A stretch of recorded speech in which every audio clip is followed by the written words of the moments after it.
तो दोस्तों, ये कहानी है एक ऐसे ब्रिटिश ऑफिसर की जो अपनी ड्यूटी करने के लिए एक आदिवासी एरिया में जाता है। लेकिन वहां पर उसे एक आदिवासी लड़की से प्यार हो गया जो कि उसे वहां के कल्चर के साथ साथ और भी बहुत कुछ सिखा देती है।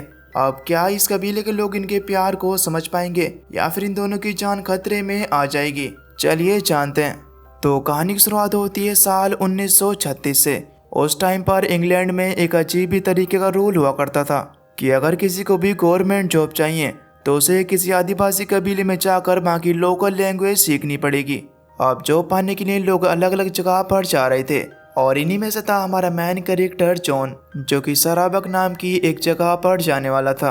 अब तभी उसे रिसीव करने के लिए उस एरिया का एक आदिवासी बैलेंसाई आता है। बैलेंसाई अपनी लोकल लैंग्वेज के साथ साथ अच्छी खासी इंग्लिश भी जानता था। इस वजह से उसे जॉन के साथ बात करने में बिल्कुल भी दिक्कत नहीं होती। इसके बाद ये दोनों वहाँ के डिस्ट्रिक्ट ऑफिसर हेनरी के पास पहुंचे। हेनरी को गवर्नमेंट ने इस एरिया के सारे काम संभालने के लिए रखा हुआ था। हेनरी जॉन से पूछता है कि तुम्हारे पास तो इतनी सारी जगह पर जाने के ऑप्शंस थे, तो आखिर तुमने इस जगह क्यों चुनी? तब जॉन बताता है कि मरने से पहले मेरे फादर को इस जगह पर आना बहुत ही ज्यादा पसंद था, तो यही वजह है कि मैंने इस जगह पर आना पसंद करा। इसके बाद हेनरी जॉन को अपने कैबिन में लेकर आता है और उसे बताता है कि देखो, अगर तुम्हें इनकी लैंग्वेज सीखनी है तो तुम्हें इनके साथ अच्छे से रहना होगा। इनके खुद के कुछ रूल्स हैं जो तुम्हें मानने होंगे। तब जॉन भी मान गया। खैर, अब इसके बाद जॉन उस कबीले में जाता है जहां बैलेंसाई ने उसकी मुलाकात अपने फादर और उस कबीले के मुखिया से कराई। सभी लोग जॉन को देखकर बहुत ही ज्यादा खुश थे। अब तभी एक लड़की सेलिमा जॉन के लिए एक ड्रिंक लेकर आती है, लेकिन जॉन उसे पीने से मना कर देता है। बैलेंसाई जॉन को समझाता है कि तुम्हें ड्रिंक पीनी होगी, वरना ये अपमान माना जाता है। तब जॉन भी उस ड्रिंक को पी लेता है। अब जैसे ही रात हुई तो ये सभी लोग नाच गाने के साथ बहुत ही अच्छी तरीके से जॉन का स्वागत करते हैं। जॉन को वहाँ पर सेलिमा का डांस बहुत ही ज्यादा पसंद आता है। अगली सुबह जॉन हेनरी से कहता है कि मुझे नहीं लगता कि मैं इन लोगों के साथ रहकर इनकी लैंग्वेज सीख पाऊंगा। तब हेनरी कहता है कि तुम ज्यादा टेंशन मत लो, तुम्हें धीरे धीरे करके इनकी सारी बातें समझ में आने लगेंगी। अब तभी वहाँ पर सेलिमा आती है। हेनरी बताता है कि ये है सेलिमा, जो कि आगे से तुम्हारे साथ रहेगी और तुम्हारी लैंग्वेज सीखने में मदद करेगी। ये तुम्हारे साथ बिल्कुल तुम्हारी एक वाइफ की तरह रहेगी और तुम इसके साथ इंटीमेट भी हो सकते हो। जॉन ये बात सुनकर बहुत ही ज्यादा हैरान था। उसे समझ में नहीं आता कि आखिर ये कौन सा रूल है। जॉन ऐसा करने से साफ साफ मना कर देता है। तब हेनरी उसे समझाता है कि ये यहाँ का एक कल्चर है जिसे स्लीपिंग डिक्शनरी कहा जाता है। अगर तुम्हें यहाँ रहकर इनकी लैंग्वेज सीखनी है तो तुम्हें ऐसा करना ही होगा। और वैसे भी सेलिमा खुद ही तुम्हारे साथ रहना चाहती है, इसे इंग्लिश भी आती है, इस वजह से तुम्हें इससे बात करने में और लैंग्वेज समझने में ज़्यादा दिक्कत नहीं होगी। तब जॉन कहता है कि हाँ चलो ठीक है, लेकिन मैं इसके करीब नहीं आऊँगा। अब इन दोनों को साथ रहने के लिए एक कैबिन दिया जाता है। इनके साथ वहाँ पर एक शेफ भी था। रात के टाइम सेलिमा जॉन के पास आती है और उसे इंटीमेट होने के लिए बुलाती है। तब जॉन कहता है कि देखो, मैं ऐसा कुछ भी नहीं करने वाला और ये चीज़ मेरे कल्चर में नहीं है। तब ये सुनकर सेलिमा भी वहाँ से चली गई। खैर, अगली सुबह जॉन जब अपना काम खत्म करके वापस से कैबिन में आता है तब वो शेफ जॉन के सामने एक लड़का लाकर खड़ा करता है और कहता है कि साहब, मैंने सुना है कि आपको लड़कियाँ पसंद नहीं है, यही वजह है कि आप सेलिमा के करीब नहीं जाते, तो मैं आपके लिए एक लड़का लेकर आया हूँ। तुम्हारे हिसाब से लड़का बिल्कुल ठीक है। ये सुनकर जॉन को बहुत ही ज्यादा गुस्सा आता है और वो कहने लगता है कि तुम सब के सब पूरे पागल हो। ये कहकर वो वहाँ से चला गया। अगले दिन सेलिमा जॉन के कैबिन से जाने लगती है। तब वो शेफ जॉन से कहता है कि अगर वो गई तो सब लोग ये समझेंगे कि वो खूबसूरत नहीं है और उसमें कोई कमी है। तब जॉन सेलिमा से कहता है कि ऐसा कुछ भी नहीं है, बल्कि तुम तो बहुत ही ज्यादा खूबसूरत हो, लेकिन मेरे कुछ उसूल हैं जिन्हें मैं तोड़ नहीं सकता और तुम मेरे साथ इसी तरह से क्यों रहना चाहती हो? हम दोनों बेस्ट फ्रेंड बनकर भी तो रह सकते हैं। तब सेलिमा कहती है कि चलो ठीक है, मैं तुम्हें एक और चांस देती हूँ। यह कहकर वो वहाँ से चली गई। अब रात के समय में सेलिमा जॉन को ये सिखा रही होती है कि घर की चीज़ों को उनकी लैंग्वेज में क्या कहा जाता है। इसी बीच सेलिमा जॉन के करीब आने की कोशिश करती है। दोस्तों, दरअसल सेलिमा को जॉन से प्यार होने लगा था, लेकिन जॉन वहाँ से उठकर सोने के लिए चला जाता है। सेलिमा जॉन से पूछती है कि क्या तुम कभी किसी लड़की के साथ सोए हो? तब जॉन कहता है कि नहीं, मैं अपनी शादी के बाद ये काम करना चाहता हूँ। जॉन पूछता है कि आखिर तुमने मेरी ही स्लीपिंग डिक्शनरी बनना क्यों पसंद करा? तब सेलिमा बताती है कि जब तुम पहले दिन आए थे तब से ही तुम मुझे पसंद हो। मुझे तुम्हारी हर वो चीज पसंद है जो तुम करते हो। खैर अगले दिन जॉन बेलेंसाई के पास जाता है और उसे कहता है कि मैंने सुना है कि तुम पानी में सांस रोकने में सबसे बड़े चैंपियन हो और तुम्हें कोई भी नहीं हरा सकता। तब बेलेंसाई कहता है कि हाँ वो तो मैं हूँ ही। जॉन कहता है कि फिर देखते हैं, क्यों ना हो जाए फिर एक मुकाबला, जिस पर बेलेंसाई भी मान गया। इसके बाद इन दोनों ने कपड़े उतारे और उतर गए पानी में। यहाँ सभी लोग इन्हें देख रहे थे। अब तभी इनका कंपटीशन शुरू होता है और देखते ही देखते इन दोनों को पानी में पूरे 5 मिनट बीत जाते हैं। बेलेंसाई पहले बाहर निकल आता है, लेकिन 10 मिनट होने के बाद भी जॉन बाहर नहीं आता। अब कुछ देर में जॉन भी बाहर आता है और उसके हाथ में एक ऑक्सीजन सिलेंडर था। वो सबको इसके बारे में बताता है। सभी लोग बहुत ही ज़्यादा खुश होते हैं और सेलिमा भी जॉन से और ज़्यादा इम्प्रेस हो चुकी थी। खैर अपराध में सेलिमा जॉन को ह्यूमन बॉडी पार्ट्स के बारे में पढ़ा रही होती है, लेकिन तभी इनकी पढ़ाई रियल बॉडी पार्ट्स पर आने लगी। अब आज जॉन के सब्र का बांध भी टूट जाता है। इतने दिनों से जॉन ने अपने आप को रोक कर रखा था, लेकिन आज वो नहीं रुकता।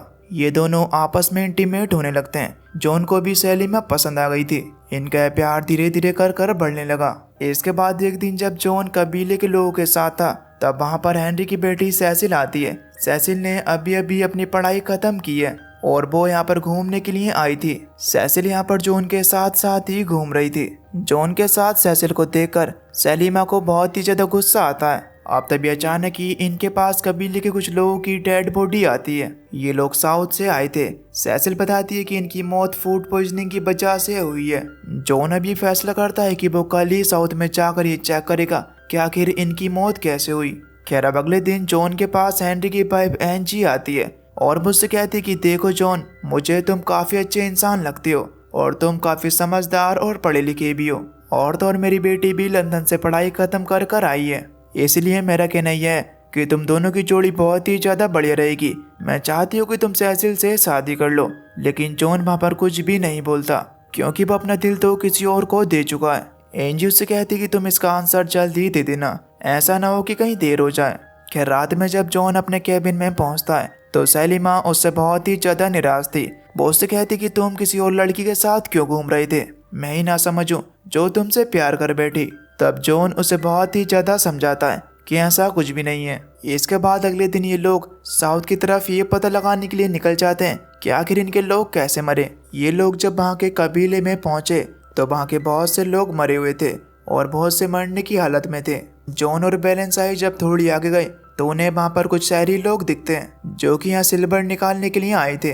दरअसल ये लोग यहाँ के कबीले वालों को चावल देते हैं, तब बदले में कबीले वाले यहाँ इन्हें सिल्वर निकालने देते हैं। अब जब जॉन सेलिमा के पास पहुंचा तो उसकी हालत बहुत ही ज्यादा खराब थी। वो जॉन से बताती है कि मैंने सिर्फ यहाँ के चावल खाए थे। इससे जॉन समझ जाता है कि उन चावलों में ही पॉइजन है, जिससे यहाँ के लोग धीरे धीरे कर मरते जा रहे हैं। ये बात वो सभी कबीले वालों को बताता है। ये पता चलते ही वो कबीले वाले उन शहरी लोगों पर तीर से अटैक करने लगे और उन्होंने एक एक कर उन्हें मार दिया। अब थोड़ी देर बाद ये लोग इलाज करके सेलिमा को भी ठीक कर देते हैं। अब जब इनके जाने का टाइम आया तब सभी कबीले वाले इनका बहुत बहुत धन्यवाद करते हैं। खैर अब जॉन हेनरी के पास जाता है और उसे बताता है कि मैं सेलिमा से प्यार करता हूँ और मैं चाहता हूँ कि मैं उससे शादी करूँ। तब हेनरी कहता है कि क्या तुम पागल हो, तुम्हारा दिमाग ठीक भी है या फिर नहीं, तुम्हें पता भी है तुम क्या कह रहे हो, ये चीज होना बिल्कुल भी मुमकिन नहीं है। वो कबीले वाले ऐसा कभी भी नहीं होने देंगे। स्लीपिंग डिक्शनरी तो यहाँ पर लैंग्वेज सीखने वाले हर एक इंसान को दी जाती है, लेकिन सिर्फ लैंग्वेज सीखने के लिए, ना कि उससे शादी करने के लिए। तुम्हारे लिए अच्छा यही होगा कि तुम चुपचाप लंदन चले जाओ और मेरी बेटी सेसिल से शादी कर लो। इधर सेलिमा भी यहाँ के मुखिया के पास जाती है और बताती है कि मैं जॉन से प्यार करती हूँ। तब मुखिया कहता है कि ऐसा बिल्कुल नहीं हो सकता, तुम्हारी शादी तो पहले से ही बेलेंसाई से फिक्स है। लेकिन सेलिमा ये बात मानने के लिए तैयार नहीं थी। तभी लोग उसे एक पिंजरे में बंद कर देते हैं। इधर जॉन भी इनकी बात नहीं सुनता और सेलिमा को ढूंढने लगता है। सेलिमा उसे कैद हुई मिलती है। जॉन जल्दी से उसे आजाद कराने लगा। सेलिमा उससे कहती कि जॉन, जो ख्वाब तुमने देखा है वो पूरा नहीं हो सकता, लेकिन जॉन उसकी बात नहीं मानता। अब तभी सभी लोग भी वहाँ आ जाते हैं। एंडी जॉन से कहता है कि जॉन, ये तुम्हारे लिए लास्ट वार्निंग है, अगर तुम सेलिमा को छोड़कर लंदन नहीं गए तो मैं फिर तुम्हें जेल भेज दूंगा। इधर सेलिमा भी जॉन से कह रही होती है कि जॉन, तुम यहाँ से चले जाओ, मैं किसी तरीके से अपनी जिंदगी काट लूंगी।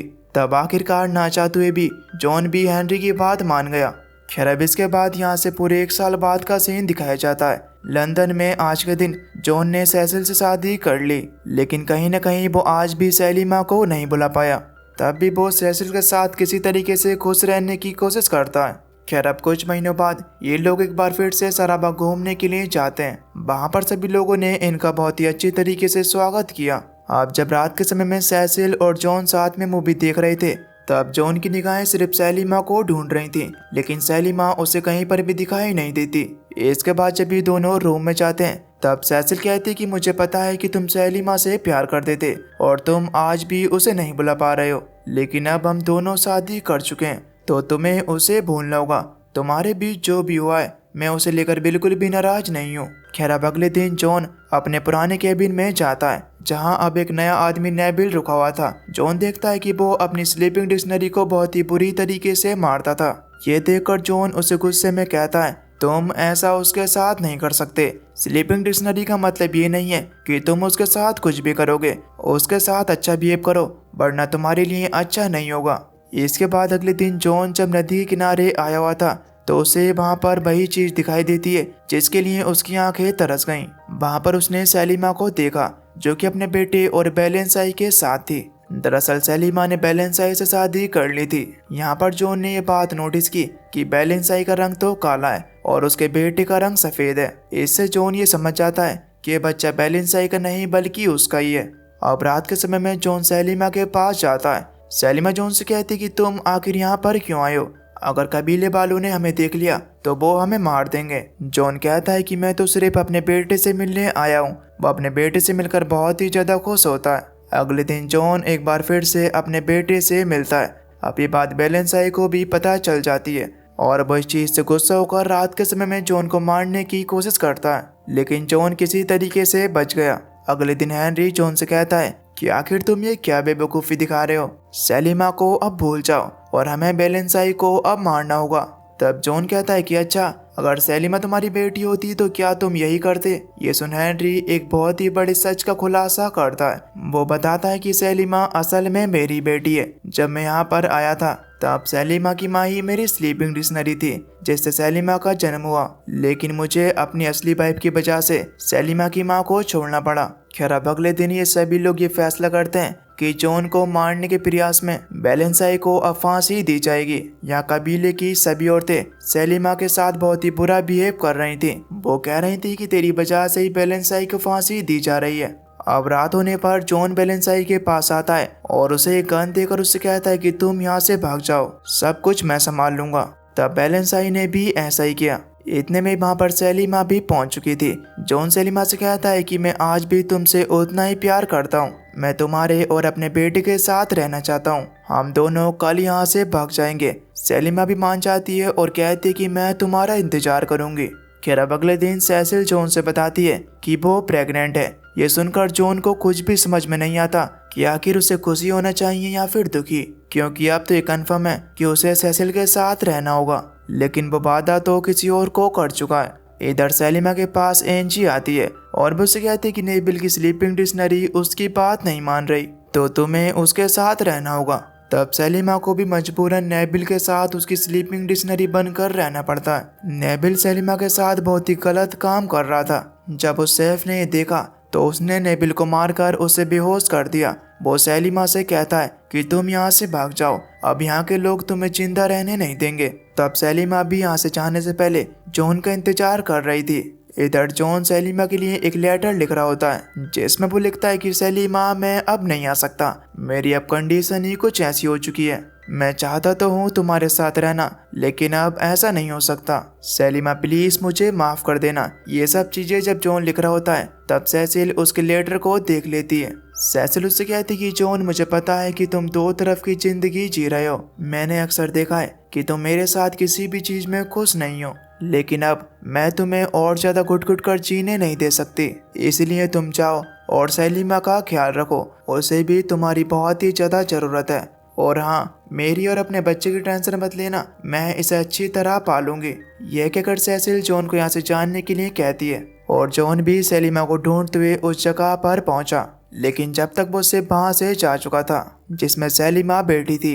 अब तभी वो सैफ जॉन को बताता है कि सैलिमा शिप में नहीं गई, वो तुम्हारा इंतजार करते करते वापस एक दूसरी बस्ती में चली गई। इधर सलीमा अपने बेटे को लेकर नदी से यहाँ से जा रही होती है कि तभी उसके पास हेनरी पहुंचता है। वो सलीमा की सेफ्टी के लिए उसे गन देता है। सलीमा उसे बताती है कि मैंने तुम्हारी बुक पढ़ी और मुझे पता चल गया है कि तुम ही मेरे फादर हो। ये सुने हेनरी की आंखों में आंसू आ जाते हैं और वो सलीमा को गले से लगा लेता है। इसके बाद हेनरी ने उसे गुड बाय कहा और खुद ही उसे दूसरे कबीले की तरफ भेज दिया। इधर दूसरी तरफ हम एंजी को देख पाते हैं, जिससे अभी पता चलता है कि जॉन सलीमा के साथ भाग गया है। इस चीज से एंजी को बहुत ही ज्यादा गुस्सा आता है और वो नेबिल को साइड में ले जाकर उससे कहती कि जाओ और जाकर जॉन को मार दो। इधर दूसरी तरफ हम जॉन को देख पाते हैं, जो कि अलग अलग कबीलों में जाकर सलीमा के बारे में पूछ रहा था, लेकिन कहीं पर भी उसे कुछ भी पता नहीं चलता। लेकिन फिर भी जॉन हार नहीं मानता। वो जगह जगह लगातार उसे ढूंढता रहता है और आखिरकार उसकी मेहनत रंग भी लाती है। उसे एक जगह पर सलीमा मिल गई। सलीमा जॉन को देखकर बहुत ही ज्यादा खुश थी। उसे विश्वास नहीं हो रहा था कि जॉन उसके सामने। अब तभी इतने में ही नेबिल भी वहाँ पर आ जाता है और वो इन दोनों पर गन पॉइंट कर देता है। नेबिल जॉन से कहता है कि अगर तुम मरना नहीं चाहते हो तो लो ये हथकड़ियाँ पहनो।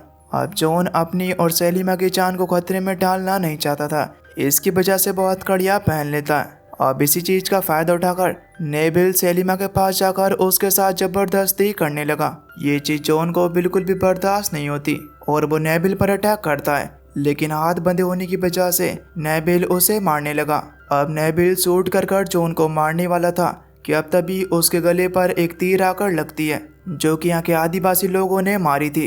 अब तभी एक दो तीर और आकर लगती हैं, जिससे कि नेबिल वहीं पर मारा गया। दोस्तों, दरअसल ये वही आदिवासी लोग थे जिनकी जॉन ने जान बचाई थी और आज इन्होंने भी सलीमा और जॉन की जान बचा ली। खैर, अब इसके बाद हमें कुछ समय बाद का सीन दिखाया जाता है और अब हम ये देख पाते हैं कि जॉन इन्हीं कबीले वाले लोगों के साथ मिलकर यहाँ पर रहने लगा है। उसने अपनी जिंदगी यहीं सलीमा के साथ मान ली है। यही उसका छोटा सा परिवार है। वो यहाँ पर सलीमा के साथ बहुत ही ज्यादा खुश है। और दोस्तों, बस इसी के साथ ये मूवी यहीं पर खत्म हो जाती है। तो आपको ये मूवी कैसी लगी हमें नीचे कमेंट करके जरूर बताना। और अगर आप चैनल पर नए हो तो प्लीज चैनल को सब्सक्राइब कर बेल नोटिफिकेशन को ऑल पर सेलेक्ट कर लेना, ताकि अगली वीडियो की नोटिफिकेशन आपके पास सबसे पहले आ सके। तो चलिए, मैं मिलता हूँ आपको एक न्यू इंटरेस्टिंग वीडियो में। तब तक के लिए till then take care, love you, bye bye.